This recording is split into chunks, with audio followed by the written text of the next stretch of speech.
What it do, what it world? It's your minds and now the Toothless Wonder, aka Foul Shot, reporting on the Bamboozled Again News Network, where niggas get bamboozled every day, B. But you got the most high, you be alright though. Uh, this will be dedicated to, and it's just highlight. And I was just wondering, right, just coming on here with this random thoughts as I, just perceive society, right? Um, I'd be wondering, like, if people outside the United States, like any philosophers or anybody in any kind of mental health clinical field, anything along those lines, just take any kind of observative look at black culture and just detail it from the perspective of a mental health crisis going grossly undiagnosed, right? If you remove the influences of the culture, right? Uh, it almost defies logic, to say the least. Um, I caught a clip on the Anton Daniels show of Ricky Smiley, um, basically saying, about what Trump is doing, and we're going back into slavery. And here's my issue, right? Now, according to the numbers that I got, that I believe to be accurate, right? They said 91% of black women voted for Kamala, and 78% of black men that voted for Kamala, right? So again, where does all this uh, uh, misdirected projection, where does it come from? We had the short-lived 4B movement, just like the short-lived soft girl era, right? Where, women were shaving their heads and saying they ain't giving up no, no loving and all that. And I don't think they can stick to it. It's like an alcoholic without any kind of guidance or training or anything along those lines. Now you're just going to stop doing it cold turkey. And it's not because you stop because of consequences on your end that typically the Democratic Party upholds, such as, abortion and all this other kind of crap. Excuse me. You know what I'm saying? You don't, like, there's no higher cognitive function here. So you're blaming people who actually, for the most part, almost at an 80% rate clip, voted for who you wanted to vote for, and then when you still lose, you still get mad. Again, from the last numbers I looked at, black people in totality only maybe let's say 20% of the United States population. Even if every black person voted for Kamala, she still wouldn't have won. You don't have the voice you think you got. But we'll graft ourselves into these various other organizations that a lot of times are puppeteered by the oppressor. But we don't start our own political party. You know what I'm saying? And even if we did, you would have individuals such as Ricky Smiley subverted or infiltrated. Or it would lack, like, nobody that I know of is taking any advice from Ricky Smiley. He does not speak to the plight of the common man. You see what I'm saying? Like, okay, he states all these fear mongers, we're going back into slavery and World War III and all that. Okay, Ricky Smiley, what we do then, cuz? Nothing, just be in fear. That's not going to get the job done, yo. Now, they might be making personal preparation in their life, but they're not going to tell you what to do. You see what I'm saying? Like, how did these people, and I kind of get it, but how did these people become our leaders or people we're supposed to, whose opinions are valid? I think these celebrity folk, like, their influence is waning as the spell is kind of being dissipated. And now, from what I'm saying, people on YouTube got more influence or coming with new ideas or new perspectives, more so than these celebrities. And then what happened with them? They probably get chucked to the side like the system do everybody else, and they'll probably start picking, just average people who have some social media influence and trying to get them to sell out. You know what I mean? But here's what I found to be odd, though, right? Some of what he said was, here's my thing, like, a whole bunch of stuff that we fear, it's gonna happen no matter who in there. Like, mainly the economy. But this the part I don't understand, though, right? We fought so hard to get Kamala in there, but we're absent or we hear crickets when it comes to the attack on our children. That's typically more of a Democratic talking point. Gender fluidity, making up words that never existed before. You know what I'm saying? We talk about Black Lives Matter, but then at the same time, we're fighting to uphold abortion, which is against God's law, for the melanated woman, for the most part, to be able to abort her children, which then has the reciprocal action of, well, maybe you're having sex and getting pregnant by men that you don't deem, for whatever the reason, as good fathers, or you want to have their children. Why not just have sex with dudes you think would be a good father? You see, they're actually fighting. They're fighting for the perception of a loss of control, the perception of a cultural shift is what has them in fear.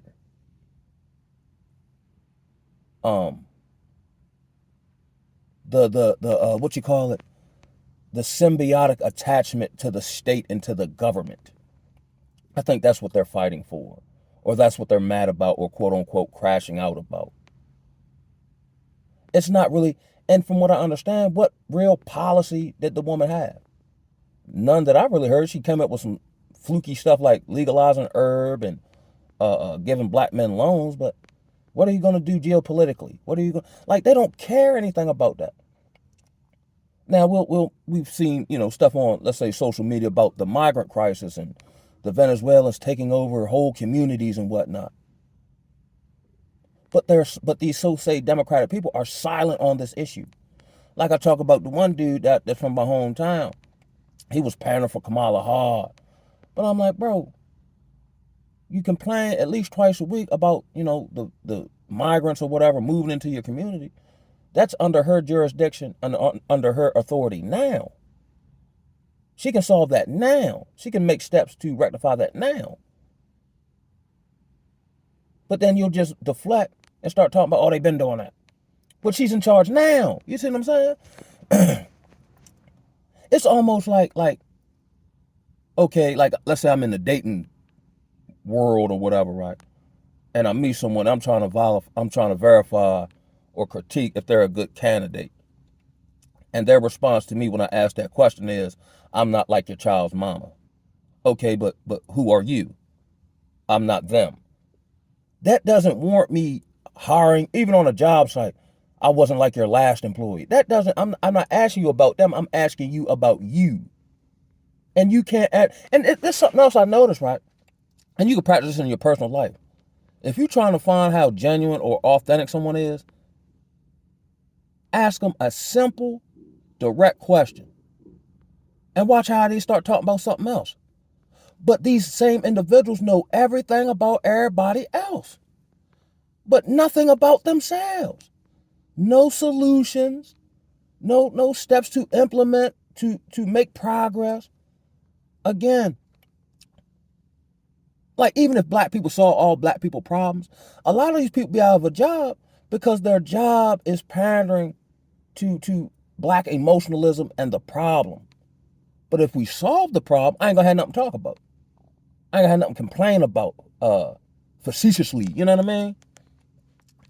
These folks need to be, I wonder, like, are there any, like, it maybe the University of England over there in London, where there's some type of professor who is, detailing and documenting and putting together his various thesis paper on the mentality of the democratic black American in America. That'd be an interesting read. I would like to see that, because people say at the old job, like, I'd be a good clinician. I just found it interesting how people think and how they got there to understand them. But then my brain gets all discombobulated because you can't understand that which is understandable. You know what I mean? They don't even understand it. They just get paid to say that. You know what I mean? Which again alludes to, how do you do that in good conscience unless your soul's gone? Like, I know I'm knowingly leading black people astray. We've had a plethora of them throughout this, the decades and so on and so forth. People are actually attempting to position themselves, hoping to get picked to sell out in a crumbling society. That's the tripping part. Take politics away and all this, that, and the third. We know just from the feel of it, just from what we see, the lack of morality and, the black family being destroyed, this is about over with. You see what I'm saying? So why are we?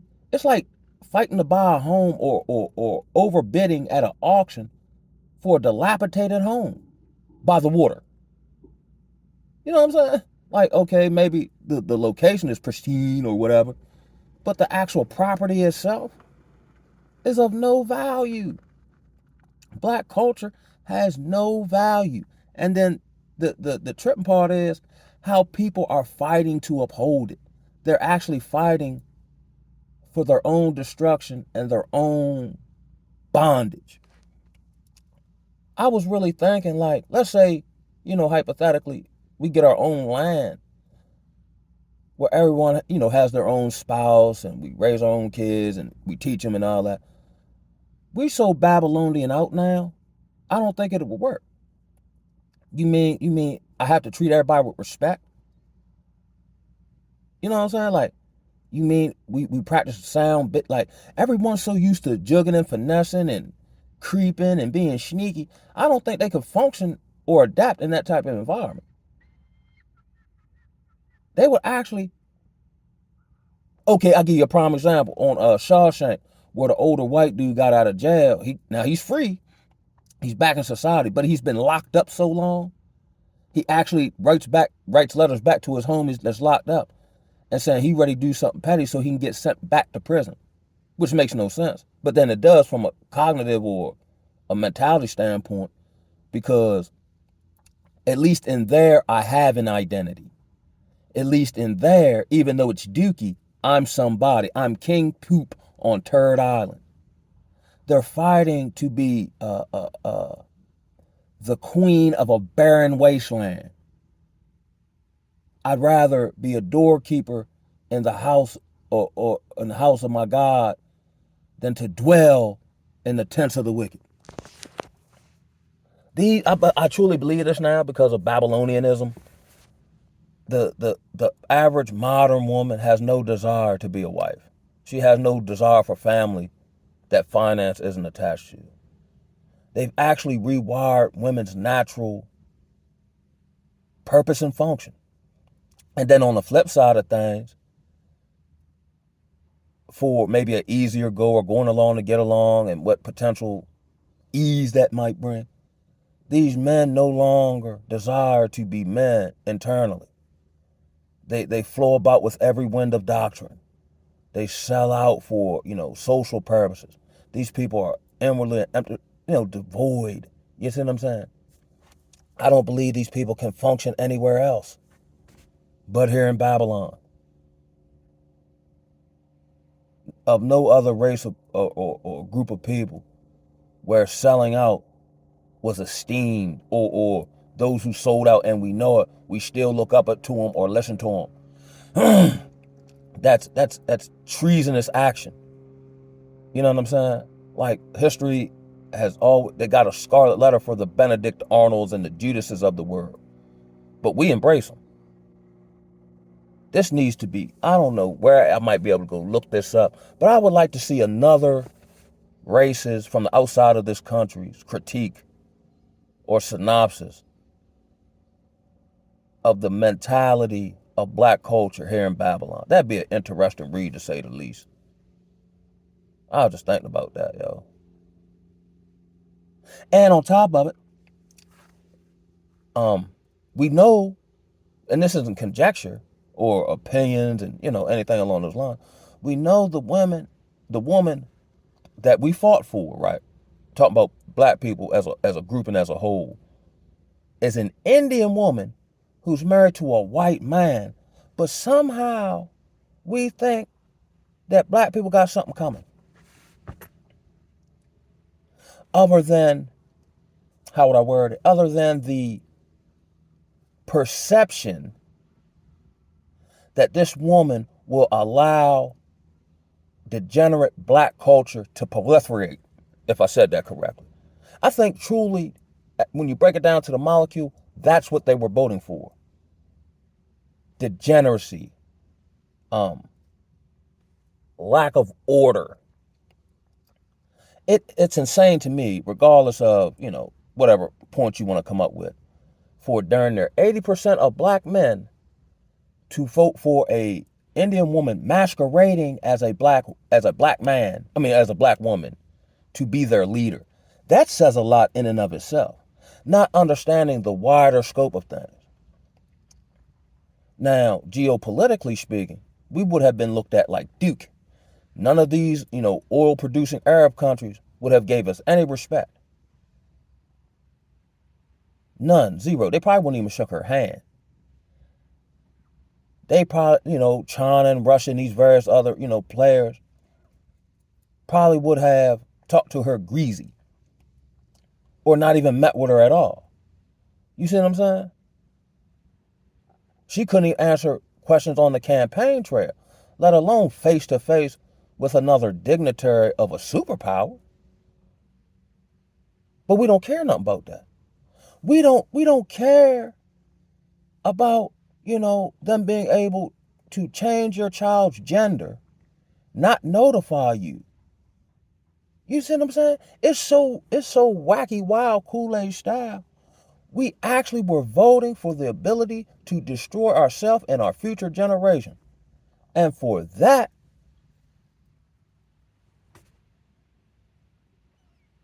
I couldn't even come up with the words. And no matter how you slice it, no matter what your stance on that is, you cannot explain to me the benefit now or for the future generations in allowing the state to influence your child to become over-sexualized or change their gender or mutilate their body parts and so on and so forth. How that help? We in dire straits now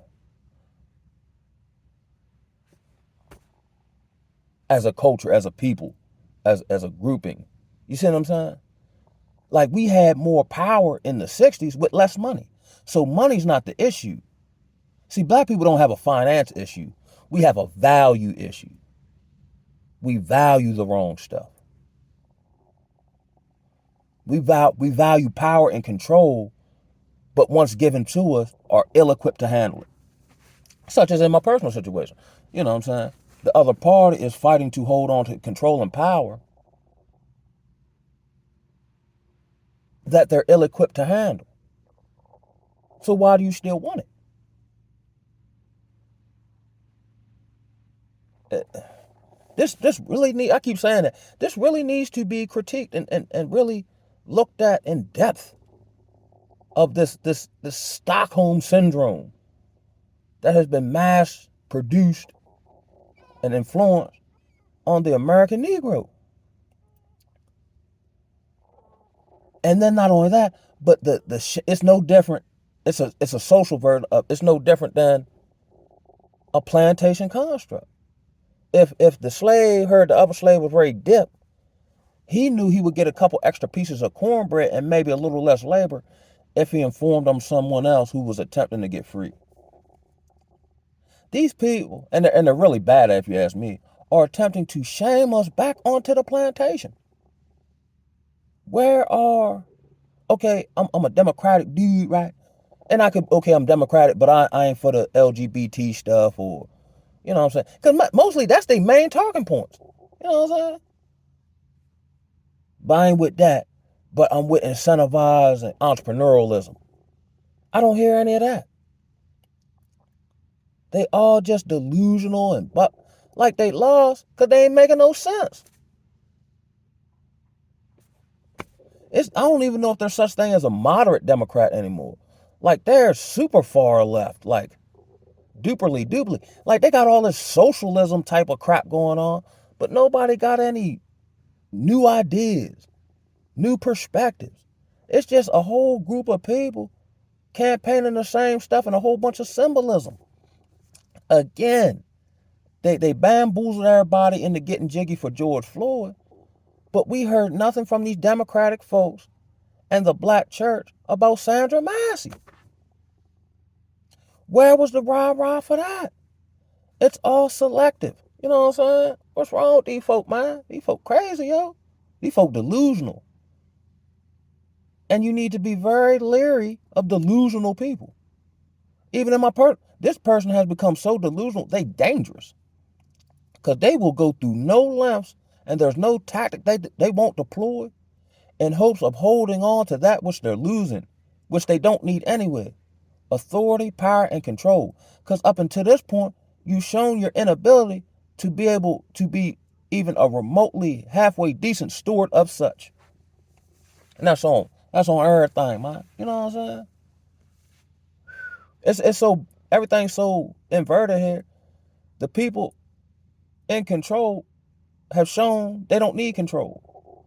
The intellectual people are made to seem dumb. The shameful think they got the people who do the most shameful of acts convince everybody they're valuable. The person preaching the truth is silenced.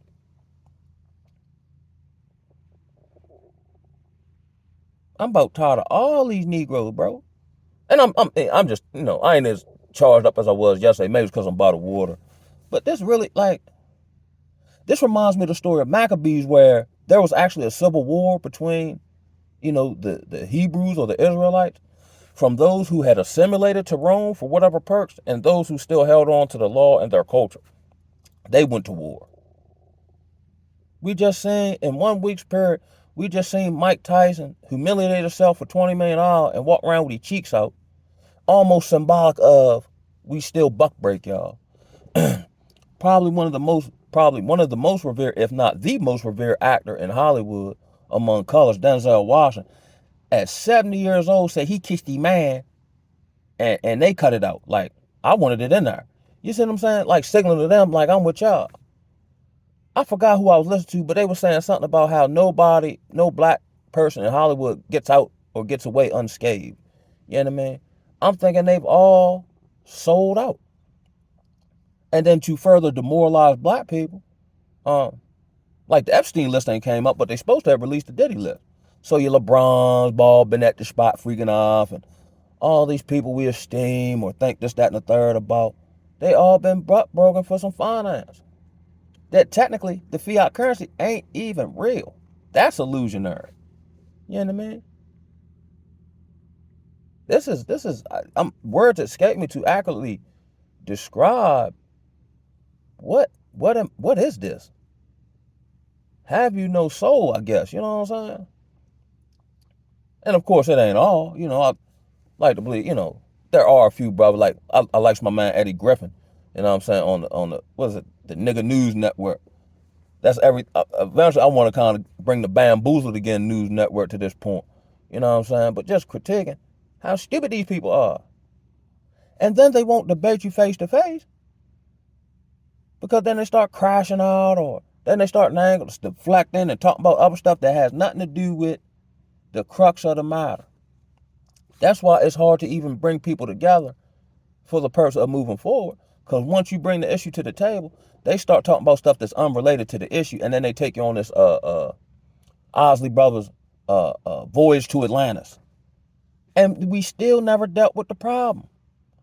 They just want to confuse you and walk away and feel like they won. Winning arguments never got the job done.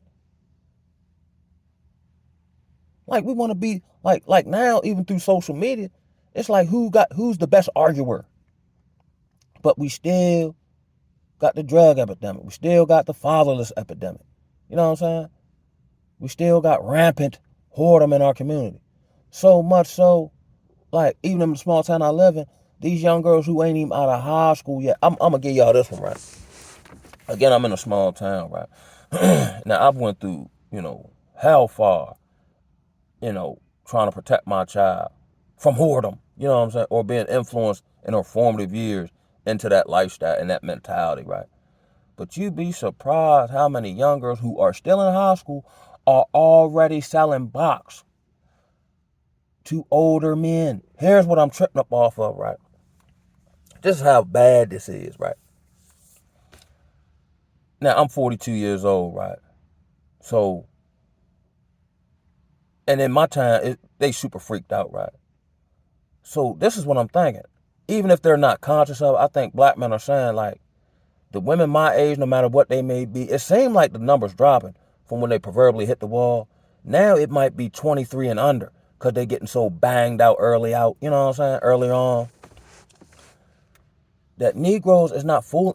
Now, Negroes is not fooling with the women they age. Let's say if they're over 30. Or if he's 30, he's not fooling with another 30-year-old if he got any sense. And if he's had certain experiences dealing with the American B-dub, right? So it might have created and then because of their mentality and, whatever, it might almost by, what's the word I'm looking for? This may be saying what I'm saying socially, where men are purposely fooling with underage girls. Purposely, because the women they age are so blown open. These men are breaking the law for a better experience. And then from what I say of these sisters, I know a few, but in totality, the numbers aren't enough to balance the weight or balance the scales, right? But for the most part, of the black women that I know that are in relationships, either one, that she's got the leverage over the dude, or if he is on deck, he like Ricky Smiley now. He's not knowledgeable. He doesn't have like game as far as life. Like mentally, she leads him. You know what I'm saying? Even though he might make more money or might got more going on, he's not as knowledgeable of the game that he's playing or the game that he's in. So even though he might make more money, she still got all the leverage and the power. And then this helps create the destruction of the black culture. Because there's a plethora of brothers such as, the MGTOW, the brothers going their own way, the passport bros, the incel dude, whoever they are, where dudes are either not fooling with, the modernized American black woman. They're getting with a woman of another race, or they're leaving the country. So the only pocket of grouping of men for these black women to deal with would be the proverbial Pookie Ray Ray, the street dude, the jail dude. You see what I'm saying? And then here's another thing I'm saying too, right? Amongst the upper echelon, I would assume, of black men, they messing with ratchets. Like I said, I didn't get a chance to click on it, but Dr. Umar was basically like leaning on somebody about him wanting to deal with Sukiana. When we got videos of Sukiana way across the pond over in London talking about she trying to get stressed out and eat some dude groceries. And this, for you to be a school clinician and, very educated, this is the appearance value that you want to hold, right, with Sukiana.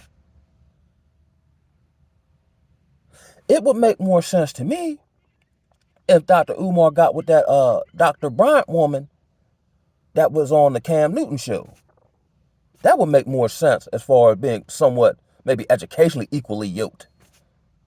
But that wouldn't work because they both are going to be fighting for power. You see what I'm saying? So you got the super duper educated Negro fooling with ratchets. You got the ratchets fooling with the super duper Negro trying to work him out his bread while she still, do whatever with Sam Sasha here now. You got the average everyday brother such as myself who just walking real circumspectly out here. And the only viable option for the most part he might see in his personal life is either with another race or getting out the country. Because he tired. I got a plethora of homeboys who are going through the child support issue or just issues with their kids' mama. You know what I'm saying? But here's another one, right? My child's mother, other baby father, he don't catch no flack. And he don't do nothing. I asked my daughter, I said, when the last time you seen your sister and them father? She said, never. Do you ever hear your mother hollering and screaming about him? No. You fight for what's right, you get pushback. You don't give a darn and don't care about your lineage or your next generation, we'll leave you alone. Won't even say nothing bad about you. Ain't he the worst man? You know what I'm saying? Here's another thing that goes on undiagnosed, right? Now, I ain't going to get into particulars on here, right? Because it's that sensitive, right? And here's something that goes undiagnosed. And this goes back into the pedophilia thing, right? I know a plethora of black women who were in their 30s and slept with teenage boys And ain't none of them been to jail. And everybody know it. Everybody. Before I went to rehab, I was down with this one particular woman, right? Now she was a little older, but she had some yams, you know what I mean? I was drinking. I wasn't in my right mind, right? So I'm down with her, so I'm becoming privy to her family dynamic. And you know, we be kicking it or whatever. And then she was like, oh, my grandson, he out there in the street, he doing this, that, and the third, he not coming over here, woo woo. Now I look at the clock, it's about 1:30 in the morning. I said, man, tell cuz come on over here, man, get him out the street, yo. And it's your grandson, like, whatever, right? So he come on over, and I'm chopping it with him and whatever. And I guess cuz might have been 16. And I would, you know, he underage, but I was smoke, he was already smoking. So normally, if I ain't seen you smoke before or drink before, your first time can't be with me. But if you already in the game, come on, cuz. So I'm going to drop a little, you know, spit talking to him, not at him, right? And he would tell me how he would, you know, cut his wrist and this, that, and the third. And he was 16, but his girl put him out, and she was in her early 30s. Just taking advantage of him. Just, you know what I mean? Some young meat, you know what I mean? Don't care nothing about the boy, nothing, you know what I'm saying? And this goes on more than we think. Jack, you better understand it. You know what I'm saying? Word up. And then I'm just looking at his family. I'm like, yo. And I'm getting jiggy myself, but I'm like, damn, Joe. Cuz 15, 16, 17, and realize his own family don't fool with him unless he go in the street and risk going to prison to make some money. You know what I'm saying? But nobody's guiding him. As soon as he make a mistake, they rain down the hammer on him. But nobody's guiding him. Nobody's pointing him in the right direction. I'll help you do this, yo, if you do this. You got responsibility. You know what I'm saying? Then if he go to prison, yeah, he ain't nothing. Yo, wow. And a lot of these you know, sister-led homes, if you're a young homie coming up, a lot of time, boy, they beat your little brain and have you feeling like you nothing and you ain't even did nothing yet. You know what I mean? It's so crazy how we're purposefully, or the black woman purposely sacrificing her male children and try to emasculate them, or then push them on the other side of hyper-masculinity to be some street dude or this, that, and the third, yo. And then, like I said, a lot of time, they be smashing on these young dudes. I know quite a few that done did it. And I done did it when I was in high school. You know what I'm saying? Word up. They despicable, yo. That's why I don't find nothing even remotely attractive. Because if you dig in their hip, you be just like, you. Like, I understand everybody. I made plethora of mistakes, but god darn. And if the shoe was on the other foot, if I was 30-some years old and sleep with a 16, 17-year-old girl, I'd be locked up. But how these women are just able to get away with the most reprehensible acts and won't nobody even say nothing, yo. You know what I'm saying? Yo, I know of a personal situation, right? Not personal to me, but within my scope of people that I know, where it's been revealed that the mother and the daughter both got herpes, right? So I'm like, whoo, whoo. But, and then other people have told me this. Because, you know, you hear stuff, you don't necessarily take it as truth, right? But then other people are telling me this, right? So then I start thinking in my analytical mind. So I'm like, well, both y'all got herpes. That must mean y'all must have got it from a common place. So either,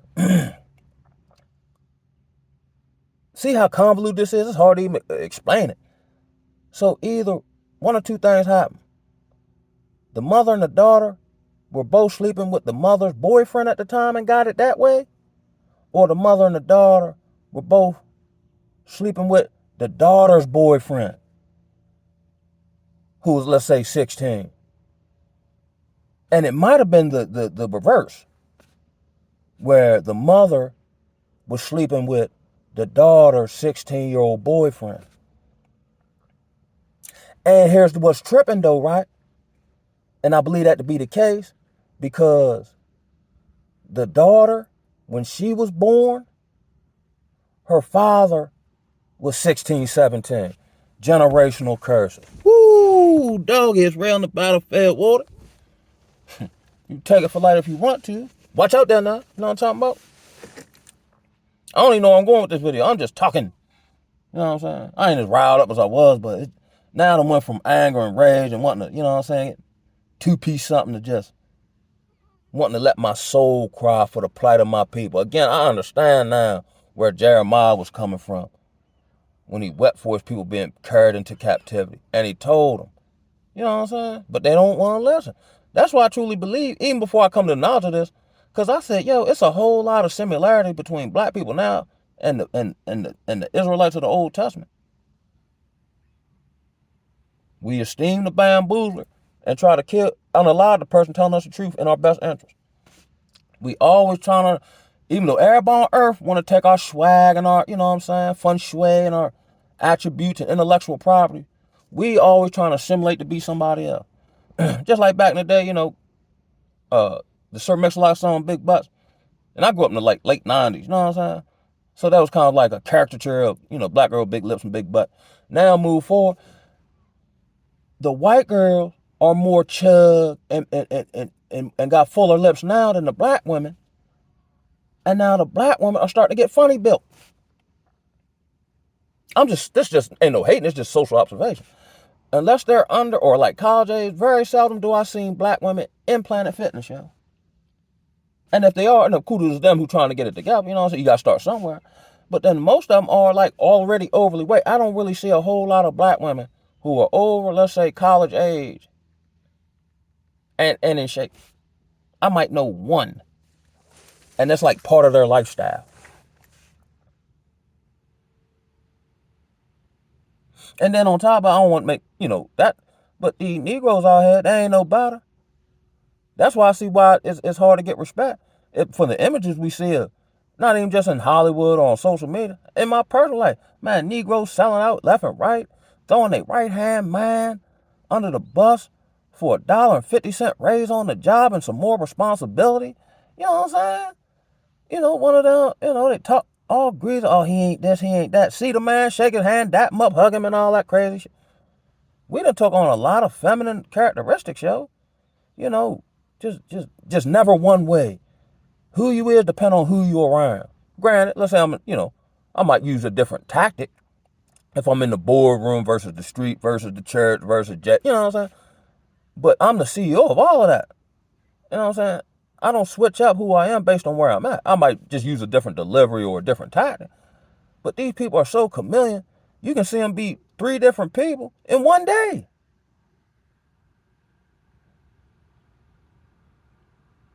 I don't know what I'm talking, but I'm ready to get up off here though. I don't even know what I'm gonna call this joint.